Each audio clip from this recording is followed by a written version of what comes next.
Hello students, welcome to my YouTube channel.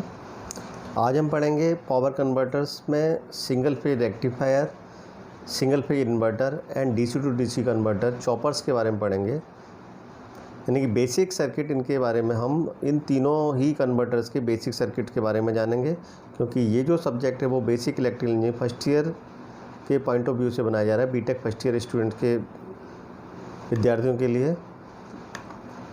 Single phase AC to DC converter, यानी कि जो converter AC supply को DC में convert करता है वो कहलाता है हमारा रेक्टिफायर। जैसा कि आप लोग पहले भी पढ़ चुके हैं, rectifier is use to convert AC power into DC. आपने इसमें पढ़े होंगे single phase half wave rectifier, full wave rectifier. Full wave rectifier में दो तरह के होते हैं, जो कि ब्रिज रेक्टिफायर होता है और सेंटर टेप रेक्टिफायर भी कहलाता है, सेंटर टेप टाइप। तो सबसे पहले हम एक थोड़ा सा रिवीजन कर लेते हैं, लेकिन हमारा जो फोकस रहेगा वो इसमें रहेगा कि कंट्रोल्ड रेक्टिफायर क्या है और अनकंट्रोल्ड रेक्टिफायर क्या होता है। जो अभी तक हमने पढ़े थे वो अनकंट्रोल्ड थे, यानी कि हम उसके ऑपरेशन को कंट्रोल नहीं कर सकते। लेकिन यहाँ क्या होगा, single phase half wave rectifier, जैसा कि आप जानते हो कि एक डायोड रहता है, यहाँ पर केवल एक डायोड रहता है, क्योंकि आप देख रहे हो यहाँ पर कि एक डायोड लगा हुआ है। एक तरफ से जो आपने सप्लाई दे रखी है वो एसी सप्लाई दे रखी है। यहाँ पर आपने एसी सप्लाई लगाई हुई है, this is the AC supply. और यहाँ पर जो है ये डायोड लगा हुआ है और ये लोड लगा हुआ है। इसका मतलब क्या हुआ, जब पॉजिटिव, जैसे सभी लोग जानते हैं एसी सप्लाई में पॉजिटिव और नेगेटिव दोनों हाफ रहते हैं। जब ये टर्मिनल पॉजिटिव होगा, ये टर्मिनल नेगेटिव होगा, उस समय क्या होगा, ये डायोड जो है वो कंडक्ट करेगा। डायोड फॉरवर्ड बायस होने की वजह से कंडक्ट करेगा और आपको आउटपुट वोल्टेज मिलेगा, यानी कि आपको आउटपुट में ये वाली साइकिल मिल जाएगी, पॉजिटिव साइकिल। लेकिन थोड़ी देर बाद ये क्या होगा, ये टर्मिनल पॉजिटिव हो जाएगा, यानी कि जो नीचे वाला टर्मिनल है वो कैसा हो जाएगा, वो पॉजिटिव हो जाएगा। यानी कि वो पॉजिटिव हो गया, ये टर्मिनल पॉजिटिव हुआ और ये टर्मिनल नेगेटिव हुआ। उस समय क्या होगा, डायोड विल नॉट कंडक्ट। जब डायोड कंडक्ट नहीं करेगा तो इसका मतलब कोई करंट फ्लो नहीं करेगी, कोई करंट नहीं फ्लो करेगी तो इसका मतलब output voltage that will be zero, यानी कि ये negative half cycle output voltage zero रहेगा। ये वर्किंग होती है single phase half wave rectifier की, यानी कि इस तरह से जो है ना आपको केवल आधी साइकिल मिलती है। लेकिन जो दूसरा होता है that is called as the single phase AC to DC converter, जिसमें कि कौन सा है, full wave rectifier. Full wave rectifier के दो कॉन्फ़िगरेशन होते हैं। पहला कॉन्फ़िगरेशन जो है वो कहला रहा है हमारा centre tap type. Centre tap में क्या किया, केवल दो डायोड की ज़रूरत है, एक डायोड ये लगा हुआ है और दूसरा डायोड ये लगा हुआ है। यहाँ पर एसी सप्लाई जो है वो ट्रांसफार्मर से दी गई है, यानी कि this is the primary of the transformer and this is the secondary of the transformer. यहाँ पर क्या है, सेंटर टेपिंग की गई है।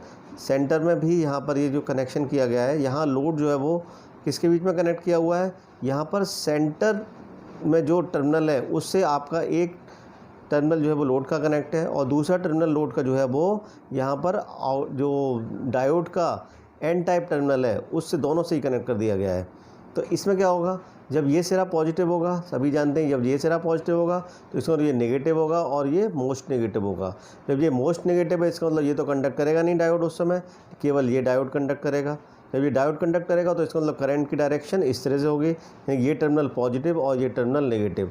दूसरे में क्या होगा, जब ये इसका मतलब आपको जो है वो आउटपुट वोल्टेज ये मिल गया पॉजिटिव हाफ साइकिल में। लेकिन सेकंड में क्या होगा, ये टर्मिनल पॉजिटिव हो गया और ये टर्मिनल कैसा हो गया, नेगेटिव हो गया, और ये कैसा हो गया, ये मोस्ट नेगेटिव टर्मिनल हो गया। इसका मतलब अब ये डायोड कंडक्ट नहीं करना है। जब ये डायोड कंडक्ट करेगा, ये वाला डायोड कंडक्ट करेगा तो करंट की डायरेक्शन जो होगी वो कुछ इस तरह से होगी। लेकिन जो रेजिस्टेंस में करंट डायरेक्शन फ्लो कर रही है वहाँ पर जो वोल्टेज मिल रहा है वो सब समय ये टर्मिनल तो पॉजिटिव रहता है और ये टर्मिनल नेगेटिव रहता है, चाहे ये करंट की डायरेक्शन हो या करंट की डायरेक्शन इधर से हो। लेकिन ये रेजिस्टेंस में जो करंट फ्लो कर रही है वो इस साइड से, इस टर्मिनल से इस टर्मिनल में फ्लो करने की वजह से ये सिरा हमेशा पॉजिटिव और ये सिरा हमेशा नेगेटिव, और दोनों ही टाइम जो है वो आपको यहाँ पर आउटपुट वोल्टेज इस तरह से मिलता रहता है। यानी कि पॉजिटिव हाफ साइकिल में भी मिलता है और नेगेटिव हाफ साइकिल मिलता है, लेकिन उसकी डायरेक्शन जो होती है वो एक ही क्वाड्रेंट में होती है। तो इसका मतलब आपको जो है वो यहाँ पर जस्ट डबल वोल्टेज मिलता है in comparative to the half wave rectifier. तो ये तो बात हुई आपकी फुल वेव रेक्टिफायर में सेंटर टिप टाइप। लेकिन अगर मैं ब्रिज टाइप की बात करूँ, इसको भी ज़रा सा थोड़ा सा रिवाइज करते हैं। इसमें क्या होता है, इसमें 4 डायोड रहते हैं। यहाँ आपने एसी सप्लाई दी तो यहाँ पर ये सिरा पॉजिटिव होने की वजह से, और ये सिरा जो है वो नेगेटिव होगा। इसका मतलब ये डायोड तो फॉरवर्ड बायस हो गया, ये कंडक्ट करेगा लेकिन ये कंडक्ट नहीं करेगा। इसके अलावा यहाँ से अगर देखें तो ये डायोड कंडक्ट करता हो, करंट इधर से फ्लो करेगी, इधर वापस से कंडक्शन नहीं होगा, क्योंकि ये जो है वो कैसा है, है नेगेटिव है, यानी कि इसका एनोड जो है वो नेगेटिव होगा, ये कंडक्ट नहीं करेगा। और यहाँ से करंट जो होगी वो जो इस तरह से करंट फ्लो होकर आ रही थी, उसका पाथ कुछ इस तरह से होगा। इस तरह से होने के बाद ये वापस से इधर से यहाँ से डायोड D2 के थ्रू, क्योंकि ये फॉरवर्ड बायस होगा उस समय, और वापस से इस तरह से कंडक्शन हो जाएगा। यहाँ पर क्या होगा, जो वोल्टेज सप्लाई आपने V लगाई हुई थी वो पूरी की पूरी आउटपुट वोल्टेज यहाँ पर आपको मिलेगा, वोल्टेज V। लेकिन सेंटर टिपिंग में क्या होता है, यहाँ पर वोल्टेज जो होता है वो हाफ वोल्टेज में डिवाइड होता है, यानी कि यहाँ पर V/2 और यहाँ पर भी V/2, यानी कि मैक्सिमम वोल्टेज जो आपको यहाँ मिल रहा था वो V/2 मिल रहा था। लेकिन यहाँ वोल्टेज कितना मिलने लगता जाता है, यहाँ पर जो वोल्टेज होता है वो लेवल कितना हो जाता है। अगर इस वाले अरेंजमेंट की ब्रिज रेक्टिफायर की बात करूँ, जो कि 4 डायोड से मिलकर बना है, वहाँ पर आपको वोल्टेज जो है वो फुल मिल जाता है। इसी तरह से जब दूसरा जो अपोजिट अरेंजमेंट है, यानी कि जब ये सिरा जो है वो पॉजिटिव हो जाएगा, ये नेगेटिव हो जाएगा, तो उस समय ये डायोड कंडक्ट करेगा और ये डायोड कंडक्ट करेगा, और करंट जो है वो वापस से यहाँ से इस तरह से करंट फ्लो करेगी। इस तरह से करंट फ्लो होने के बाद यहाँ से इधर जाएगी, वापस से करंट इधर फ्लो करेगी, इधर से फ्लो करने के बाद फिर ये इधर जाएगी, और उधर से ये वापस यहाँ पर मूव करेगी। तो इसका मतलब क्या हुआ, आप दोनों ही केस में अगर देखेंगे, जो लोड में आपको वोल्टेज मिल रहा है उसमें करंट जो है वो ऊपर से नीचे की तरफ फ्लो कर रही है। इसका मतलब ये टर्मिनल पॉजिटिव और ये टर्मिनल नेगेटिव, चाहे यहाँ पर पॉजिटिव हाफ साइकिल आए, चाहे यहाँ पर नेगेटिव हाफ साइकिल, कोई भी हाफ साइकिल रहे, लेकिन यहाँ पर वोल्टेज सब समय जो है वो एक ही डायरेक्शन में मिलता है। इस तरह से जो है वो यहाँ पर रेक्टिफिकेशन हो जाता है। एसी सप्लाई जो है वो डीसी सप्लाई में कन्वर्ट हो जाती है। यहाँ पर एक चीज़ जो बहुत ही ज़्यादा विशेष रूप से देखने वाली है वो ये है कि यहाँ पर जो कंडक्शन जो है वो यहाँ पर जैसे ही आप वोल्टेज लगाते हो, डायोड में आप जैसे ही वोल्टेज लगाते हो यहाँ पर, वैसे ही डायोड जो है वो कंडक्ट करना शुरू हो जाता है, अगर वो प्रॉपर पोलरिटी में होगा। यहाँ पर हमारे ऊपर कोई भी ऐसा कंट्रोल नहीं है कि हम जब चाहें तब इस डायोड को कंडक्ट नहीं कर सकते। इसको प्रॉपर वोल्टेज जैसे ही मिलेगा ये कंडक्ट करेगा। तो इसका मतलब यहाँ मिलने वाला जो एवरेज आउटपुट होगा, डीसी आउटपुट, वो हमेशा फिक्स रहता है और उसको हम कम ज़्यादा नहीं कर सकते। तो rectification using diode is not give controlled output, यानी कि हम अपने अनुसार आउटपुट नहीं दे सकते, तो कंट्रोल्ड आउटपुट नहीं मिलता है। सो इसकी जगह पे हम क्या करते हैं, SCR को यूज करते हैं, जो कि आपने पिछले लेक्चर में जिसकी वर्किंग के बारे में पढ़ा था। Thyristor use in place of diode two achieve controlled output.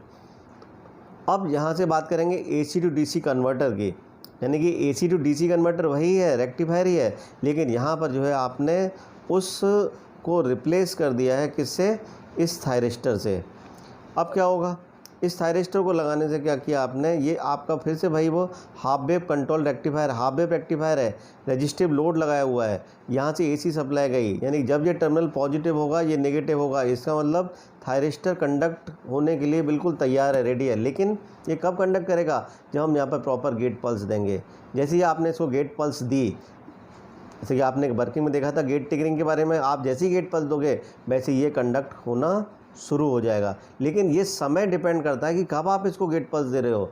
तो ये यानी कि ये कब दे सकते हो आप, पॉजिटिव जो हाफ साइकिल होती है पूरी इस तरह से यहाँ से यहाँ तक चल रही है, आप कभी भी गेट पल्स दे दो। सपोज आपने यहाँ पे दे, यहाँ पर तो बिल्कुल तैयार है, लेकिन जब तक गेट पल्स नहीं होगी ये नहीं होगा, तब तक यहाँ पहुँच गए। मान लो कि आपने गेट पल्स यहाँ पे दी, तो इसका मतलब आपने इस पोर्शन में कोई भी आउटपुट नहीं लिया।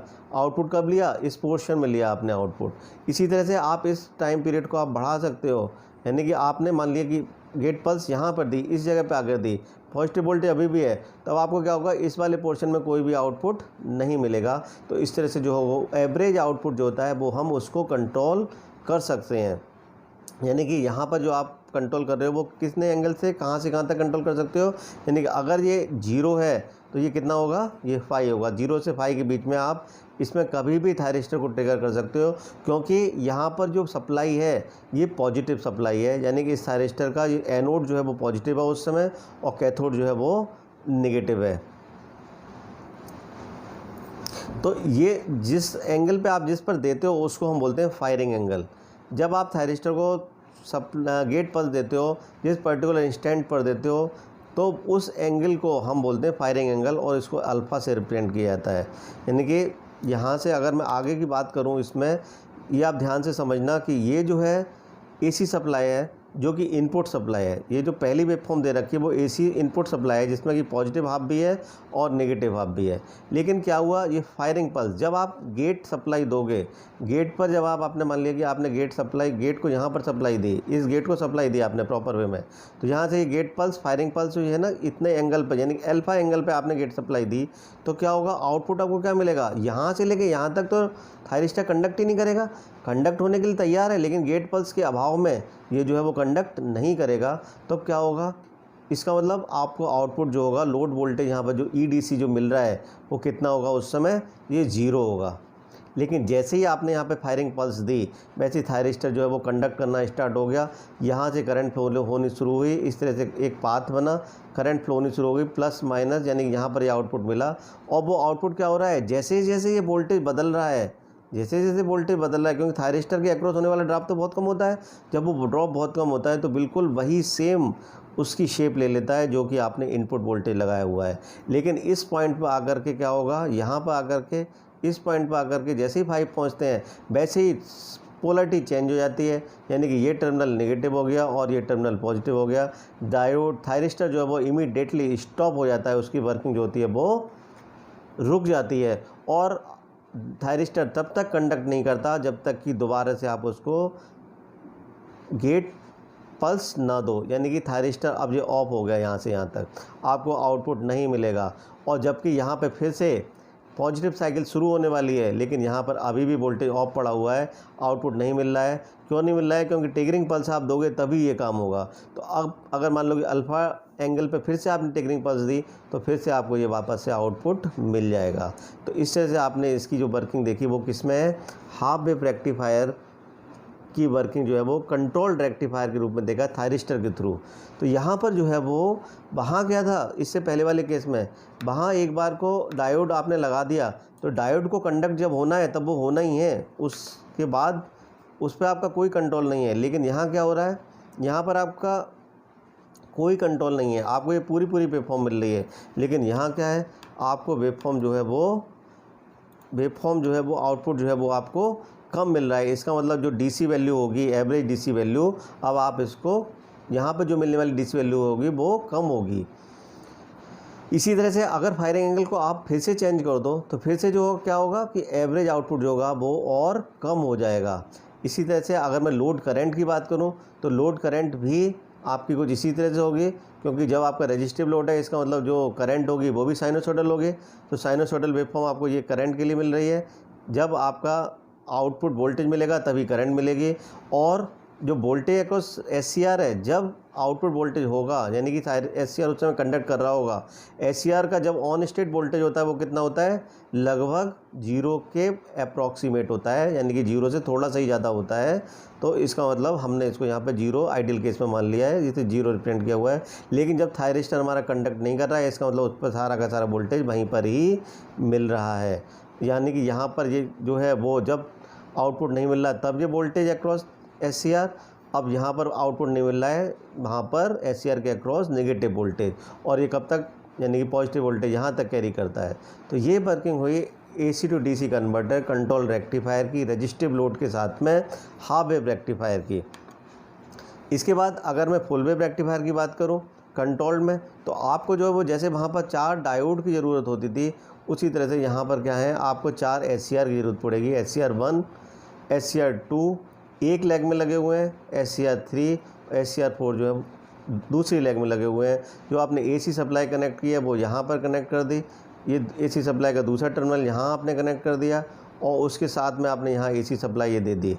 बाद में क्या हुआ, जब ये टर्मिनल सपोज पॉजिटिव है और ये टर्मिनल नेगेटिव है, तो थायरिस्टर SCR1 जो है वो कंडक्ट करने के लिए बिल्कुल तैयार है।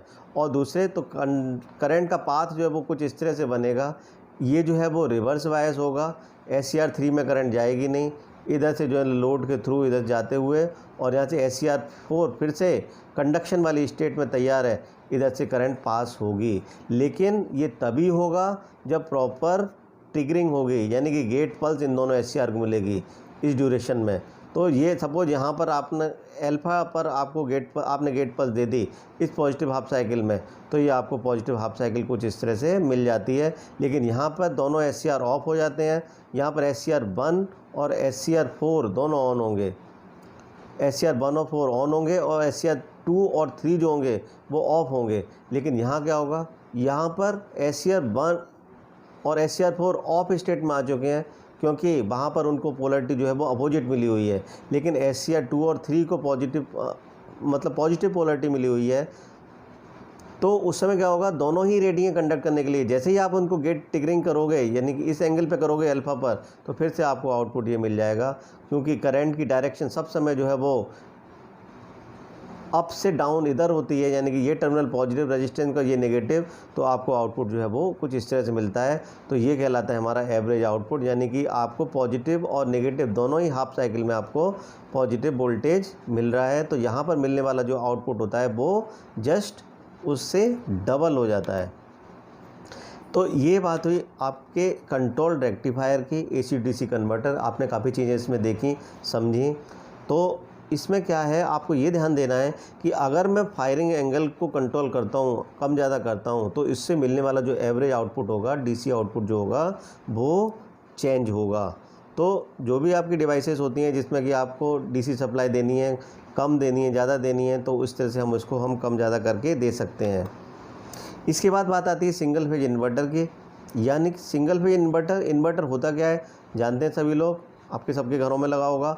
यानी कि बैटरी होती है, जब लाइट चली जाती है, इसका मतलब बैटरी में कौन सी पावर है, DC पावर। DC पावर को हमें अपनी डिवाइसेस को चलाने के लिए AC पावर की ज़रूरत है। यानी कि ये सिंपल सी बात है कि DC पावर को AC पावर में कन्वर्ट करेगा। यानी कि कब करेगा, किस पर करेगा, एट डिजायर्ड आउटपुट वोल्टेज, यानी कि जो वोल्टेज आपको चाहिए उस पर, और डिजायर्ड फ्रीक्वेंसी पर करेगा। यानी कि दोनों ही चीज़ें होती हैं AC में, वोल्टेज और फ्रीक्वेंसी भी होती है। तो single phase voltage source inverter जो है वो उसके दो टाइप होते हैं। पहला टाइप कहलाता है आपका हाफ ब्रिज इन्वर्टर, और दूसरा टाइप जो है वो कहलाता है फुल ब्रिज इन्वर्टर। तो यहाँ पर जो फंक्शनिंग है इन्वर्टर की उसको आप समझो ज़रा ध्यान से। यहाँ पर सप्लाई जो लगी हुई है, ये जो बात कर रहे हैं वो single phase half bridge inverter की बात कर रहे हैं, पहले टाइप की। यहाँ पर दो पावर सप्लाई लगी हुई हैं, DC सप्लाई लगी हुई हैं, जो कि हाफ वोल्टेज की हैं, BS/2 एंड VS/2 ये मान लिया। और दो थायरिस्टर लगे हुए हैं, वो कुछ इस तरह से लगे हुए हैं, एक ही यहाँ पर एक ही इसमें लगे हुए हैं लाइन में। और यहाँ से जो वोल्टेज है, जो लोड है, वो लोड इस तरह से कनेक्टेड है। ये जो डायोड है D1 एंड D2, ये दोनों डायोड जो है वो फ्री व्हीलिंग डायोड कहलाते हैं। यहाँ पर इसके जस्ट अपोजिट थायरिस्टर T1 के अक्रॉस D1 लगा हुआ है, और T2 के अक्रॉस D2 लगा हुआ है। अब आप इसमें ये बात को ध्यान रखना है, सबसे पहली चीज़ ये है कि थायरिस्टर T1 और T2 जो है वो दोनों एक साथ ऑन नहीं होने चाहिए। सबसे पहली चीज़ क्या है कि थायरिस्टर T1 और T2 दोनों एक साथ ऑन नहीं होने चाहिए। अगर दोनों ऑन हो गए एक साथ, तो क्या होगा कि करंट का जो डायरेक्शन होगा वो कुछ इस तरह से हो जाएगा, यानी करंट इस तरह से फ्लो कर जाएगी। और जो इस वाले रास्ते में ऑन स्टेट में T1 और T2 का जो रेजिस्टेंस ड्रॉप होता है, इनका इंटरनल ड्रॉप होता है, वो बहुत ही कम होता है। जब ड्रॉप बहुत कम होगा, इसका मतलब वेरी हाई करंट, रेजिस्टेंस बहुत कम होने की वजह से वेरी हैवी करंट फ्लो करेगी, जिसकी वजह से T1 और T2 दोनों ही डैमेज होने के पूरे चांसेस रहेंगे। तो थायरिस्टर T1 और T2 को आप यहाँ पर एक साथ ऑन नहीं करेंगे। अब इसकी वर्किंग को समझते हैं। इसकी वर्किंग को समझने के लिए, यानी कि अब हमने क्या काम किया, थायरिस्टर T1 को हम ऑन करेंगे और उसके बाद में थायरिस्टर T2 को ऑन करेंगे।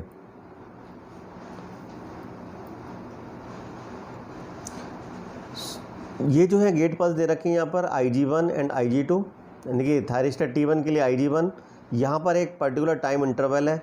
गेट पल्स जो है एक पर्टिकुलर टाइम इंटरवल के बाद में वो हटा ली जाती है G1 से, और G2 पर फिर से उसको दे दिया जाता है। यानी कि इस पर्टिकुलर टाइमिंग पर ही, एक अंतराल के बाद ही गेट पल्स दी जाएगी। और जब गेट पल्स G1 में होगी तब G2 में नहीं होगी। उसके बाद में यहाँ पर G2 में शुरू हो जाएगी जब G1 में नहीं होगी। तो इस तरह से ये इसका क्रम रहेगा। और इस तरह से आगे वेरी करेंगे। तो इसका मतलब सपोज थायरिस्टर T1 ऑन है, थायरिस्टर T1 ऑन है, इसका मतलब ये टर्मिनल पॉजिटिव, ये होना भी चाहिए, इसका टर्मिनल पॉजिटिव है, लेकिन ये थायरिस्टर ऑफ है क्योंकि यहाँ पल्स नहीं दे रखी है। तो करंट जो है वो लोड से फ्लो इस थायरिस्टर के थ्रू फ्लो होती हुई इधर से ऐसी फ्लो कर जाएगी, यानी कि ये टर्मिनल आपका पॉजिटिव रहेगा और ये टर्मिनल हमेशा नेगेटिव रहेगा। इस जब तक ये क्रम रहता है, जब तक आपका थायरिस्टर T1 ऑन रहता है तब तक, यानी कि आपको जो आउटपुट मिलेगा इस क्रम में, आपको आउटपुट जो होगा BS/2 जो है थायरिस्टर T1 के अक्रॉस, आइडियल केस में हम वोल्टेज ड्रॉप 0 मान लेते हैं। यहाँ पर जो लोड के अक्रॉस वोल्टेज मिलने वाला है वो कितना मिलेगा, BS/2। नीचे वाली जो सप्लाई है थायरिस्टर T2 ऑफ है, इसका मतलब ये कोई रास्ता नहीं बन रहा है, यहाँ से ये करंट नहीं फ्लो करेगी। तो इसका मतलब आपको जो वोल्टेज मिलेगा आउटपुट में वो BS/2 मिलेगा, इतना वोल्टेज मिलेगा। उसके बाद क्या किया आपने, उसके बाद आपने थायरिस्टर T1 को तो कर दिया ऑफ, इसको ऑफ कर दिया, इसको ऑन कर दिया। अब इस थायरिस्टर को ऑन करेंगे तब क्या होगा, इस थायरिस्टर को ऑन करने पर आप देखोगे कि जो करंट की डायरेक्शन है वो चेंज हो जाएगी, यानी करंट जो होगी अब वो कुछ इस तरह से फ्लो करेगी, इस तरह से फ्लो करते हुए थायरिस्टर T2 से पास होगी और यहाँ से इस तरह से एंटर करेगी अंदर। और ये थायरिस्टर चूँकि ऑफ हो चुका है, ये थायरिस्टर अब इस समय वर्क नहीं कर रहा है, तब क्या होगा, तब उस समय इसका मतलब ये है कि ये जो टर्मिनल होगी इस डायरेक्शन में से ये पॉजिटिव हो गया और ये नेगेटिव हो गया, यानी कि पिछले वाले क्रम से जो है वो अब थायरिस्टर जो है वो अपोजिट, इस थायरिस्टर की वजह से अपोजिट लोड के अक्रॉस पोलरिटी मिली।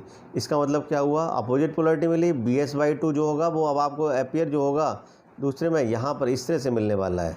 इसी तरह से जो जब आपने क्या काम किया, अब थोड़ी देर बाद आपने T1 को ऑन कर दिया, जब आपने IG1 पल्स की वजह से T1 ऑन हो गया, तब आपको ये वाली पोलरिटी फिर से मिल गई, फिर ये मिल गई। तो इसका मतलब ये क्रम जो है वो एक निश्चित अंतराल के बाद बार बार रिपीट कर रहा है, जो कि AC सप्लाई में होता है। इसका मतलब ये है कि आपने इस तरह के अरेंजमेंट से सिंगल फेज सप्लाई जनरेट कर ली है, बना ली है, यानी कि DC सप्लाई जो आपने यहाँ लगाई थी इनपुट में, DC सप्लाई जो है वो कन्वर्ट हो गई AC सप्लाई में। तो ये तो बात हुई सिंगल फेज ब्रिज इन्वर्टर की। इसी तरह से single phase full bridge inverter होता है। Single phase full bridge inverter में क्या होता है कि 4 थायरिस्टर इसी तरह से लगे होते हैं, T1 and T2, T3 and T4, इस तरह से अरेंजमेंट रहते हैं इनके। लोड जो होता है वो यहाँ लगा होता है, ये लोड का अरेंजमेंट है। यहाँ पर केवल एक ही सप्लाई की अब ज़रूरत है, लेकिन एक साथ आप थायरिस्टर कौन कौन से ऑन करोगे, आप T1 और T4 को, इन दोनों को, T1 और T2 को तो आप एक साथ ऑन करोगे, और T4 और T3 को, इन दोनों थायरिस्टर को आप एक साथ ऑन करोगे। जैसा कि पहले बताया था, जैसे कि IG1 और IG2 ये किसके लिए हैं, 1 और 2 थायरिस्टर के लिए, और IG3 IG4 3 और 4 के लिए। अब सपोज किया कि T1 और T2 ऑन है, ये दोनों थायरिस्टर ऑन है। जब ये थायरिस्टर ऑन होंगे तो इसका मतलब करंट यहाँ से फ्लो होनी शुरू हुई इस थायरिस्टर के थ्रू, यहाँ से लोड के थ्रू, इधर से इस तरह से निकल करके वापस से नेगेटिव टर्मिनल में बैटरी के, यानी कि ये टर्मिनल लोड का पॉजिटिव और ये टर्मिनल जो होगा उस समय ये टर्मिनल नेगेटिव हो जाएगा। और यहाँ पर ये आपको आउटपुट वोल्टेज तब तक मिलता रहेगा जब तक ये थायरिस्टर ऑन है। इसके बाद क्या हुआ, इसके बाद जो है वो आपने क्या काम किया कि आपने जो है वो दूसरे, ये बार दोनों थायरिस्टर जो है वो ऑफ कर दिए, ये थायरिस्टर आपने ऑफ कर दिए, थायरिस्टर आपने ऑफ कर दिए और दूसरे थायरिस्टर को आपने अब पल्स दे दी है। दूसरे थायरिस्टर को आपने यहाँ पर पल्स दे दी, यानी कि थायरिस्टर T3 और T4 को आपने ऑन कर दिया, इन दोनों थायरिस्टर को आपने ऑन कर दिया। तो करंट की डायरेक्शन अब क्या होगी, यानी कि यहाँ से T3 से लोड से, और उसके बाद फिर थायरिस्टर T4 से वापस निकलते हुए यहाँ इस तरह से पहुँचेंगे। यानी कि ये थायरिस्टर दोनों ऑफ है, यहाँ से कोई करंट की रास्ता बन नहीं रही है क्योंकि इनको ट्रिगरिंग पल्स मिली नहीं है। तो इसका मतलब यहाँ से ये करंट, इसका मतलब ये टर्मिनल पॉजिटिव और ये टर्मिनल नेगेटिव। अब जस्ट अपोजिट पोलरिटी, इसका मतलब जो होगा जो BS आपका वोल्टेज जो है थायरिस्टर T3 T4 का ऑन स्टेट में, हम यहाँ पर आइडियल केस में 0 वोल्टेज मानते हुए, यहाँ पर जो आपको आउटपुट में वोल्टेज मिलेगा वो अब कितना मिलेगा, अब आपको जो है वो अपोजिट डायरेक्शन मिलेगा, लेकिन उसकी पोलरिटी वही, उसकी जो मैग्नीट्यूड होगी वही BS के बराबर होगी। इस तरह से ये क्रम बार बार दोहराएगा। जब आप T1 और T2 को ऑन करेंगे, T2 T3 को उस समय ऑफ रखेंगे, तो इस तरह से आपको जो है वो DC सप्लाई AC सप्लाई में कन्वर्ट हो जाएगी। तो हम कह सकते हैं कि single phase full bridge inverter जो है वो उससे जस्ट डबल आउटपुट देगा। और लेकिन यहाँ पर एक चीज़ और है, एक और फ़ायदा एडवांटेज क्या है कि एक ही बैटरी की ज़रूरत है। वहाँ 2 बैटरी की ज़रूरत थी, यहाँ एक ही ज़रूरत होगी।